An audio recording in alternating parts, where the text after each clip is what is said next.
Praise the Lord. വേഗം വരുന്നവനായ കർത്താവായ യേശു ക്രിസ്തുവിന്റെ നാമത്തിൽ സ്നേഹവന്ദനം.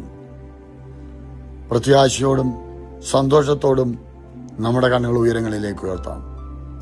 ദൈവത്തിന്റെ വചനത്തിൽ ഇങ്ങനെ പറയുന്നു. അപ്പോസ്തല പ്രവൃത്തി 27 അധ്യായത്തിന്റെ 24 വാക്യം. പൗലോസേ, ഭയപ്പെടരുത്, നീ കൈസരുടെ മുമ്പിൽ നിൽക്കേണ്ടതാകുന്നു. നിന്നോടുകൂടെ യാത്ര ചെയ്യുന്നവരെ ഒക്കെയും ദൈവം നിനക്ക് ദാനം ചെയ്തിരിക്കുന്നു എന്ന് പറഞ്ഞു. ദൈവത്തിന്റെ ശബ്ദത്തെ തിരിച്ചറിഞ്ഞവൻ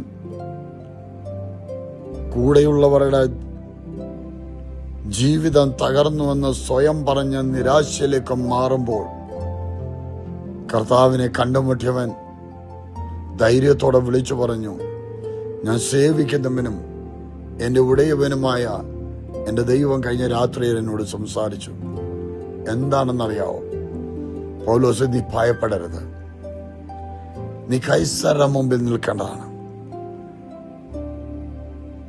ദൈവത്തിന്റെ പ്ലാനും പദ്ധതി പ്രകാരം ഒരു നിലയിൽ എത്തിക്കുവാൻ സ്വർഗത്തിലെ ദൈവം പ്ലാൻ ചെയ്യുമ്പോൾ അതിനെതിരായി അടിച്ചുകൂടുന്ന ഈശാനമൂലനും നിരാശകളുടെ വാക്കുകളും പരാജയത്തിന്റെ കണക്കൂട്ടലുകളും ഒക്കെ ഒരു വശത്തോടെ വരുമ്പോൾ, എന്നാൽ വിളിച്ചവൻ വിശ്വസ്തനാണെന്ന് ധൈര്യത്തോടെ പറയുവാൻ തക്കവണ്ണം പ്രാപ്തനാക്കുന്ന സർവശക്തനായ ദൈവത്തിൽ ഭരമേൽപ്പിക്കട്ടെ.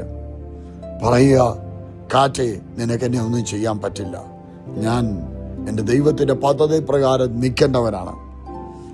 ധൈര്യത്തോടെ അങ്ങനെ പറഞ്ഞു തുടങ്ങും. അങ്ങനെ നമുക്കത് പ്രത്യാശയോടും വിശ്വാസത്തോടും കൂടി പറയാം. ആ വലിയവനായ ദൈവം ആ കടലിൽ താന്ന് മുങ്ങിപ്പോകുവാൻ, ആ പ്രതിസന്ധിയാകുന്ന തിരമാലയിൽ മുങ്ങി താന്നു പോകാൻ, കരയ്ക്കെത്താത്ത വിധത്തിൽ അടിച്ചകലങ്ങളെ കൊണ്ടുപോകാൻ അനുവദിക്കാത്ത സർവശക്തനായ ദൈവത്തിന്റെ കരങ്ങളിലേക്ക് ഏൽപ്പിക്കട്ടെ. ദൈവം ഏവരെയും അനുഗ്രഹിക്കുമാറാകട്ടെ. ആമേൻ.